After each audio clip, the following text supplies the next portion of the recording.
Everyone, before starting the reading of this chapter, I want to explain it the chapter again. मैं इसको आपको थोड़ा सा दोबारा समझाना चाहती हूँ। जो नोट्स के फॉर्म में मैंने आपको क्लियर किए थे, समझाए थे, उनको एक बार दोबारा समझ लो। उसके बाद we will complete the reading of this chapter. तो उस दिन मैंने आपको इसको तीन सेगमेंट में इसकी वीडियो डाली थी आपके पार्ट 1, पार्ट 2 एंड पार्ट 3 के पार्ट 2 के फॉर्म में। तो पार्ट 1 में था, मैं एक में तो इंट्रोडक्शन दिया था चैप्टर का, देन मैंने एक्सप्लेन किया था। तो इसको पूरा दोबारा से समझा देती हूँ। इसको प्लीज़ वीडियो को ध्यान से सुनना।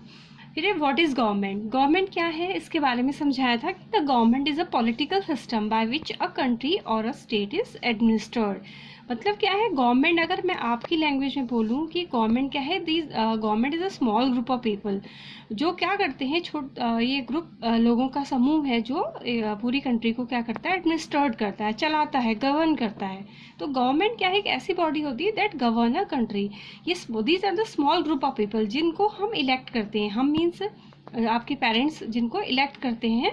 तो ये लोग होते हैं जो कंट्री को चलाते हैं। क्लियर। द नेक्स्ट था इट मेक्स लॉ। और गवर्नमेंट क्या करती है, यही जो गवर्नमेंट होती है लॉ बनाती भी है और उनको इन्फोर्स भी करती है। इन्फोर्स का मतलब होता है लागू करना या उनको इम्प्लीमेंट करना।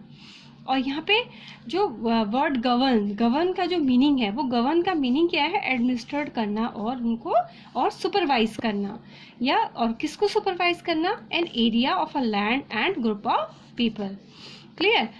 क्या है गवर्नमेंट, अगर हम सिंपली अगर इस लैंग्वेज में बोलें, सिंपल लैंग्वेज में बोलें, तो गवर्नमेंट क्या है, these are the group of these are the group of people who are responsible और who are administrate the country. जो क्या है, एक छोटे मतलब स्मॉल समूह के कुछ स्मॉल ग्रुप ऑफ पीपल हैं जो क्या करते हैं, हमारी कंट्री को एडमिनिस्ट्रेट करते हैं। तो गवर्नमेंट के क्या काम होते हैं, गवर्नमेंट क्या है, देखो, looks after the administration of a country. Country के एडमिनिस्ट्रेशन को चलाना उसका काम होता है। उसके कुछ इंपॉर्टेंट फंक्शन मैंने यहाँ पे लिखे थे आपको। There are so many function that the government did. बहुत सारे ऐसे काम होते हैं जो गवर्नमेंट करती है, लेकिन I explain here the few. मैंने पहला आपको एक्सप्लेन किया था build an infrastructure of the country. Country के इंफ्रास्ट्रक्चर को प्रोवाइड करवाती है। Look after the welfare of the people, लोगों की भलाई के लिए काम करती है। Maintain law and order in the country, और हमारी कंट्री में लॉ एंड ऑर्डर मेंटेन करने का काम करती है। लॉ एंड ऑर्डर मेंटेन करने का काम करती है कैसे, सब जो पुलिस है, जो वो भी तो एक गवर्नमेंट का एक डिपार्टमेंट होता है जो उसके जरिए काम करता है। अलग अलग डिपार्टमेंट बनाती हैं, फिर वो काम करते हैं। फिर है दीज फंक्शंस, और मैंने फिर आपको एक्सप्लेन किया था कि जो ये जितने भी काम होते हैं अकेले, they are the few people, ये बहुत थोड़े लोग होते हैं, ये पूरा काम तो वो नहीं कर सकते। तो इसके लिए उन लोगों को these functions are carried out by its 3 organ. इसके जो ये काम होते हैं ये कौन करता है, हेल्प। 3 ऑर्गन है गवर्नमेंट के। तो first one is the legislator. Legislator कौन होते हैं, ये आप अगले नेक्स्ट अपने उसमें 8th स्टैंडर्ड में you will read it, 7th and 8th standard में। It is the law making organ. ये लेजिस्लेटर कौन है, ये लॉ मेकिंग ऑर्गन है। सपोज मैंने उस दिन भी आपको समझाया था, अगर आप में क्लासरूम को, अगर आपकी क्लासरूम का एग्जाम्पल देती है, we are in the class, तो then I will give you the example of your class.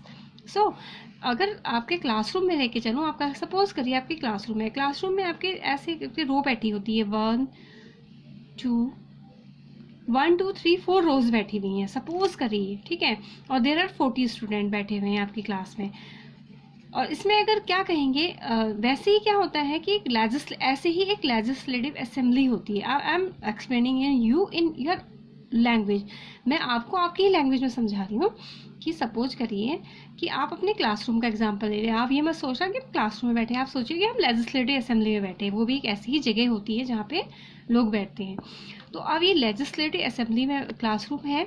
अब इसमें कैसे, इसमें 40 बच्चे स्टूडेंट बैठे हुए। इट मीन्स ये जो है इसमें 40 सीट्स हैं, ठीक है। और हम कौन है, we people are elected them. और हम लोगों ने इन सारे लोगों को हमने इलेक्ट किया है।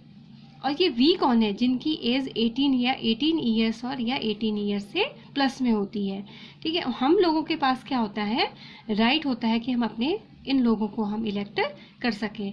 ये इतने सारे लोग यहाँ पे बैठे हैं, तो ये this is the legislative assembly और हमने इनको इलेक्ट किया है। ये सारे लोग यहाँ पे बैठे हुए हैं, तो दीज आर कॉल्ड लेजिस्लेटर। इन सभी लोगों को हम क्या कहेंगे? लेजिस्लेटर कहेंगे। लेजिस्लेटर को अगर मैं आपको सिंपल लैंग्वेज में समझाऊं, these are the elected members. कौन होते हैं legislator? These are the elected member, all the members are called legislator. और इन लोगों का सबका काम क्या होता है? It is a law making body होती है। क्लियर? अगर इसी में मैं आपसे कहूँ कि एक ऐसी पॉलिटिकल पार्टी है जिसको मेजोरिटी मिली है, सपोज करिए ये है 1 2 3 रो के जो कैंडिडेट हैं, इनको क्या मिली है? ये एक पॉलिटिकल पार्टी के ग्रुप के लोग हैं और इन लोगों को मेजोरिटी मिली है, तो ये लोग क्या करेंगे? गवर्नमेंट बनाएंगे इसमें। और ये इन्हीं को क्या कहा जाता है? ये गवर्नमेंट बनाते हैं और इसी में these are the call executive. I think you now it is clear. Now this the executive को कैसे एक्सप्लेन करेंगे? हु इम्प्लीमेंट दीज लॉ बन जाता है, अब उसको इम्प्लीमेंट करने का काम क्या है? These are the small group of people.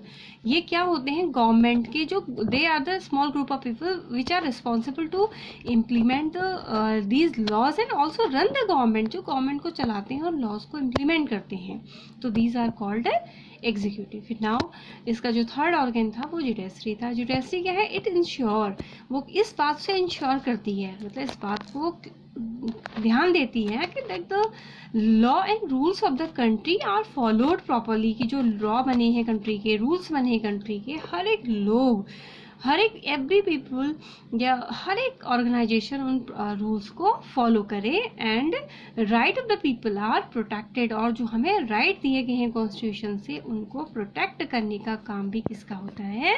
Judiciary का होता है। अगर हमें ये लगता है कि भाई हमें हमारा ये राइट नहीं मिल रहा है, कहीं पे कोई सा भी हमें राइट हमें नहीं मिल रहा, हमसे छीना जा रहा है, then we will go against it to the court. अगर हम अपने उस राइट को प्रोटेक्ट करने के लिए, अपने उस राइट के लिए, उस राइट को मांगने के लिए हम कहाँ जा सकते हैं? कोर्ट में जा सकते हैं। तो जुडिशरी जो ऐसा हमारा ऑर्गन होता है जो हमें जो इस बात से इंश्योर करता है कि लॉज एंड रूल्स को कंट्री में प्रॉपरली फॉलो किया जा रहा हो और वो हमारे राइट्स को भी प्रोटेक्ट करता है। I think now it is clear.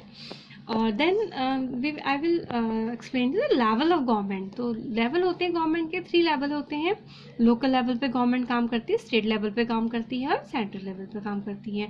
Local level में जैसे गवर्नमेंट होती है मीन्स जो हमारे विलेजेस के, टाउन के, सिटीज़ के, लोकेलिटी के। अगर मैं if I am talking about Delhi, तो दिल्ली में जो आपकी लोकल लेवल की गवर्नमेंट है वो क्या है? आपकी MCD, म्यूनसिपल कॉरपोरेशन जो आपकी हैं।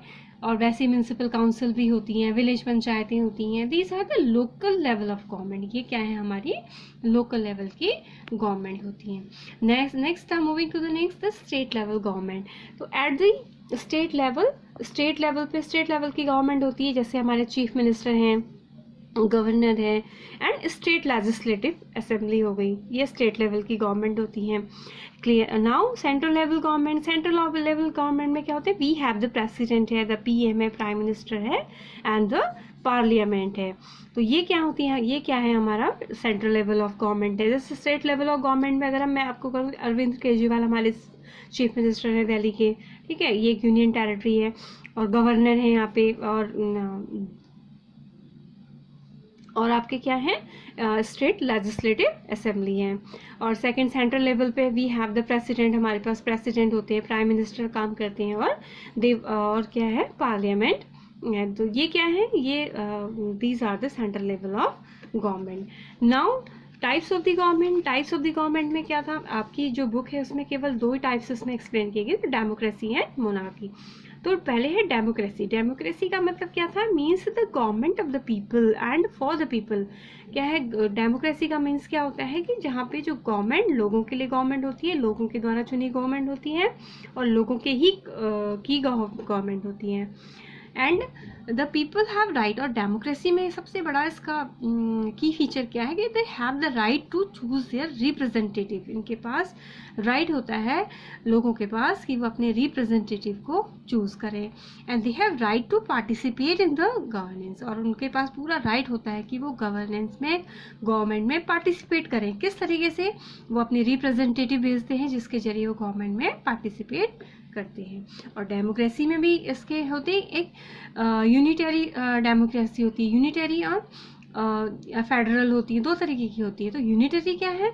When there is only one government for the whole country, जब पूरी कंट्री के लिए एक ही गवर्नमेंट होती है तो उसे हम यूनिटरी गवर्नमेंट कहते हैं। यहाँ पे जो यूनिटरी गवर्नमेंट होती है, यहाँ पे स्टेट लेवल, सेंट्रल लेवल, यहाँ पे स्टेट लेवल और जो लोकल लेवल पे कोई गवर्नमेंट नहीं होती है। There are only one government and it makes law and also वही इसको एग्जीक्यूट भी करती है, इम्प्लीमेंट भी करती है। Moving to the next, federal government. All the powers of the government are divided between the state government and the central government. जो federal government होती है इसमें क्या है कि जितनी भी जो पावर होती हैं which are divided between the state and central government. And next था, मैंने आपको I will explain you the next, monarchy. Monarchy क्या था? It is also system of government. ये भी गवर्नमेंट का एक टाइप है which is dominated by a single individual, जहाँ पे कोई एक तरीके की नहीं, कोई दो तरीके, कोई इसमें नहीं होता, सिंगल एक पर्सन है जो रूल्स बनाता भी है, चलाता भी है, जिसकी एक सिंगल पर्सन की चलती है। मतलब क्या? System of government dominated by a single individual and he has all the powers. उसके पास वो सारी पावर होती हैं, जो सारी पावर्स उसी के पास होती हैं। वो लॉ बनाता भी है, उनको इम्प्लीमेंट भी करता है, लेकिन उसके पास क्या होता है? Small group of adviser. अपने लिए वो कुछ थोड़े लोगों को एक एडवाइज़र के रूप में रखता है या अपने कुछ मिनिस्टर के रूप में रखता है जो उसको टाइम टू टाइम एडवाइस करते रहते दे। यहाँ पे उनका काम केवल एडवाइस करने का है और उसको मानना या ना मानना it was up to this individual person. Clear? Now we will read the chapter. We have already read the chapter, the starting हमने कर ली थी, पढ़ लिया था। व्हाट इज गवर्नमेंट के बारे में ये सारा कुछ हमने पढ़ लिया था। इसके कुछ फंक्शन थे वो भी we will also read these functions. Level of government मैंने वो भी आपको समझा दिया था। स्टेट लेवल की गवर्नमेंट होती है, लोकल लेवल की गवर्नमेंट है, स्टेट लेवल की गवर्नमेंट है, and then central level government है। ये सब कुछ हमने पढ़ लिया था। नाउ हमने यहाँ से स्टार्ट करना है चैप्टर को, लॉ एंड द गवर्नमेंट। इसमें क्या है देखिए, the government makes law, government law बनाती है, and everyone who lives in the country, और हर एक पर्सन, इस कंट्री में रहने वाला हर एक person has to follow these, उसको इन लॉज को फॉलो करना पड़ता है। This is the only way the government can function, just like the government has the power to make decision. और गवर्नमेंट के पास क्या है? उसके पास पावर होती है जिससे वो डिसीजन ले सकती है। Similarly it has the power to enforce this decision, decision लेने का काम भी करती है और उनको इन्फोर्स करने का काम भी, उनको लागू करने का काम भी गवर्नमेंट करती है। इन्होंने यहाँ पे एग्जाम्पल दिया। For example, there is a law that says that all person driving a motor vehicle must have a licence.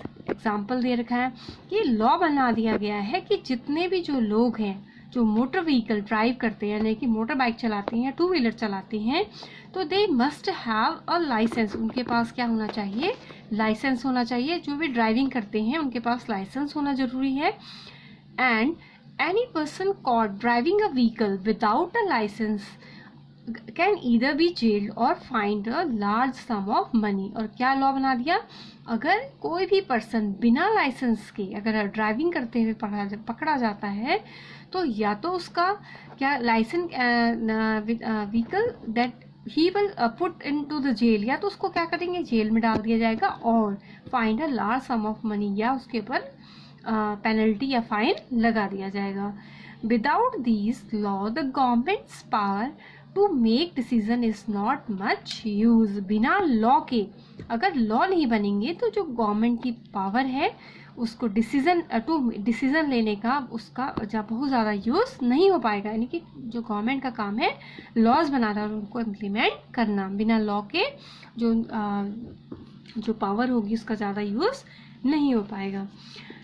In addition to any action the government can take, और एक्शन, कोई भी action government ले सकती है. There are also step that the people can take if they feel that particular law is not being followed.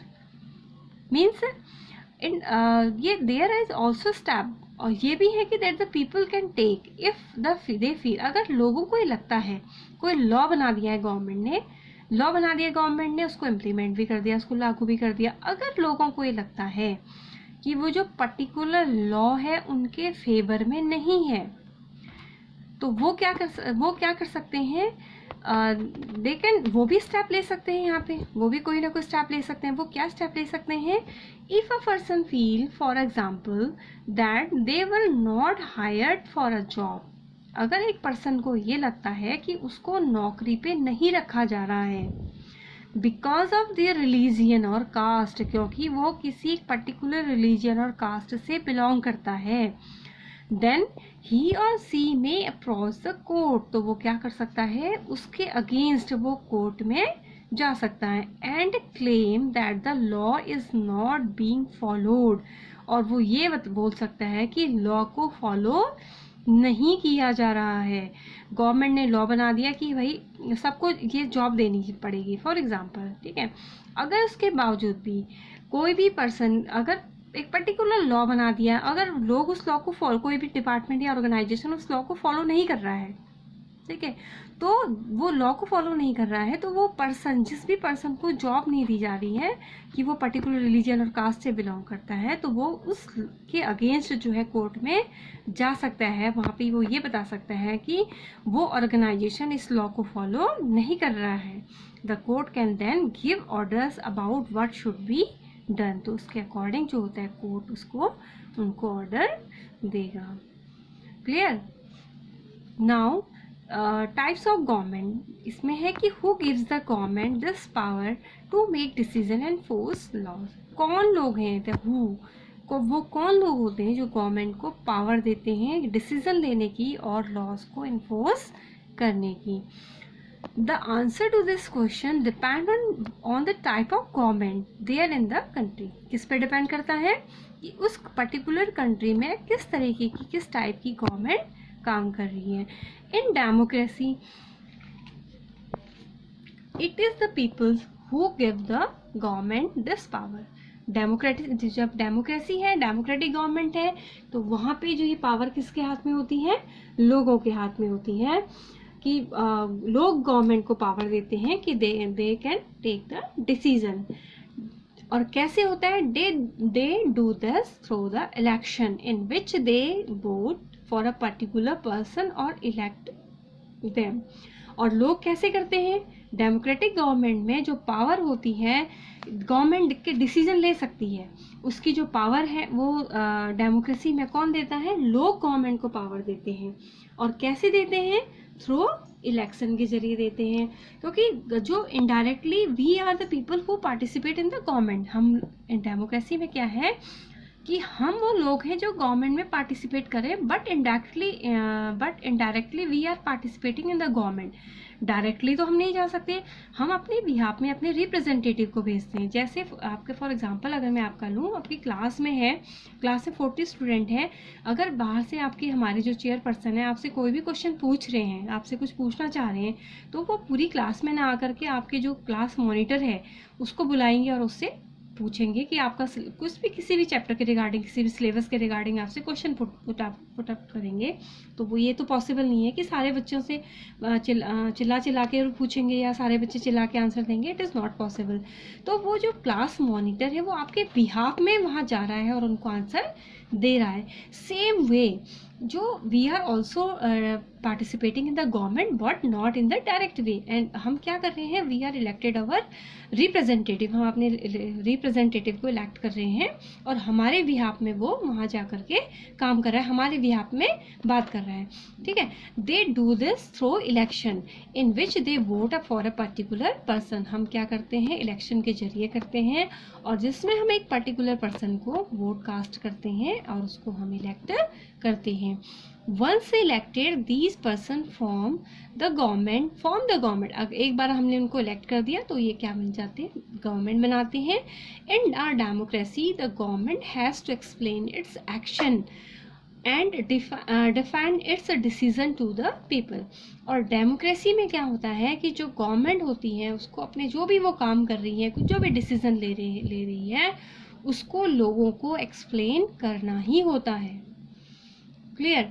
Now another form of government is monarchy. दूसरी जो form है government की, it is monarchy. Monarchy क्या होती है कि the monarch king or queen, या तो इसमें राजा भी हो सकता है या रानी भी हो सकती है, हैज द पावर, उसके पास पावर होती है टू मेक डिसीजन, डिसीजन लेने की, एंड रन द गवर्नमेंट। यहाँ पे एक सिंगल पर्सन है ये, या तो that whether it will be the king or queen, it is a single person, he has the power to run the government को चलाने की।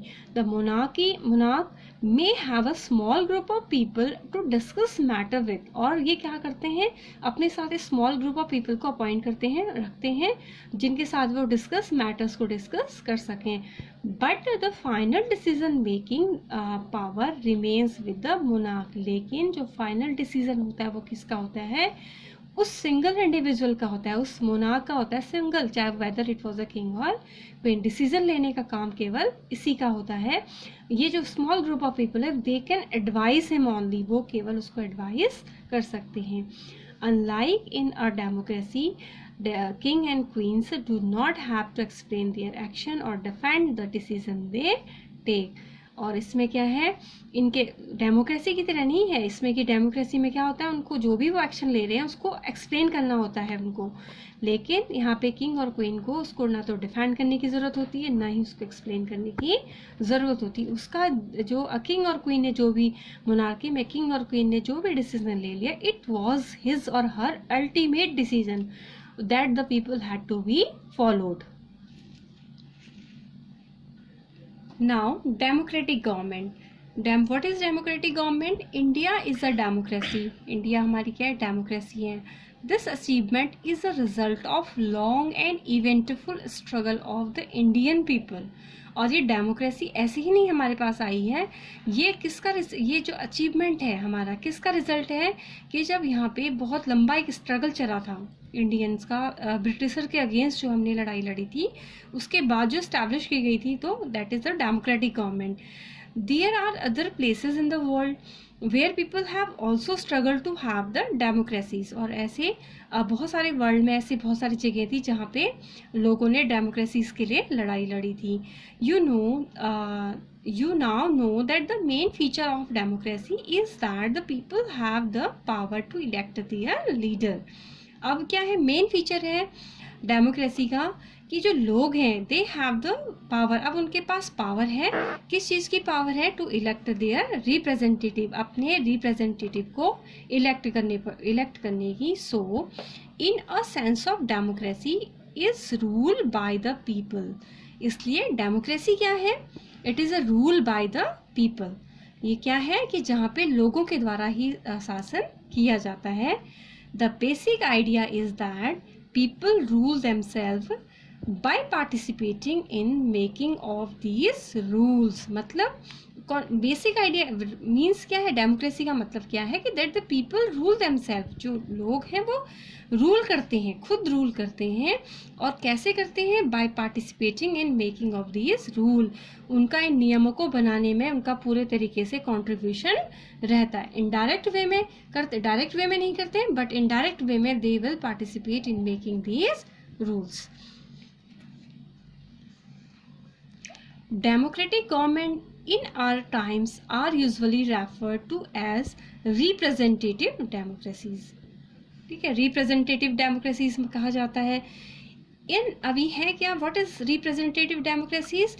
In representative democracies people do not participate directly। We are जो democratic government we are calling the जो democratic government हम जिसको कह रहे हैं वो क्या है, रिप्रेजेंटेटिव डेमोक्रेसीज है। रिप्रेजेंटेटिव डेमोक्रेसीज का मतलब क्या है कि in representative democracies people do not participate directly, जो लोग हैं वो डायरेक्टली पार्टिसिपेट नहीं करते हैं, but instead choose a representative. लेकिन उसके बजाय वो क्या करते हैं, हम क्या करते हैं, we will elect our representative, हम अपने एक रिप्रेजेंटेटिव मतलब जो हमारा प्रतिनिधित्व करता है, प्रतिनिधि, we will elect them through an election process, एक इलेक्शन की प्रोसेस के जरिए वी विल इलेक्ट हिम और हर। दीज रिप्रेजेंटेटिव मीट, ये जो रिप्रेजेंटेटिव हैं ये मिलते हैं and make decision for the entire population, और सारे लोगों के लिए ये क्या बनाते हैं, डिसीजन लेते हैं। These days a government can not call it self democratic unless it allow what is known as universal adult franchise, means एक गवर्नमेंट को, जो एक गवर्नमेंट है, अगर we can not call itself, हम उसको डेमोक्रेटिक गवर्नमेंट नहीं कह सकते हैं। कब तक?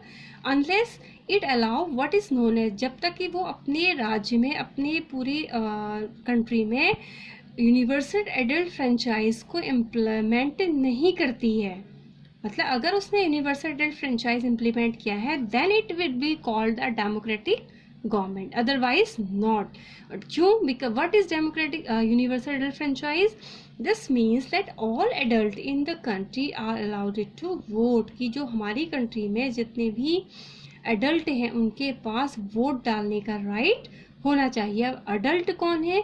Those people who are 18 year, जो लोग 18 साल के हैं और 18 साल से ऊपर की एज के हैं, they have right to vote. तो this is called universal. Universal मतलब सब लोगों को, एडल्ट मतलब युवा, फ्रेंचाइज मतलब होता है राइट टू वोट।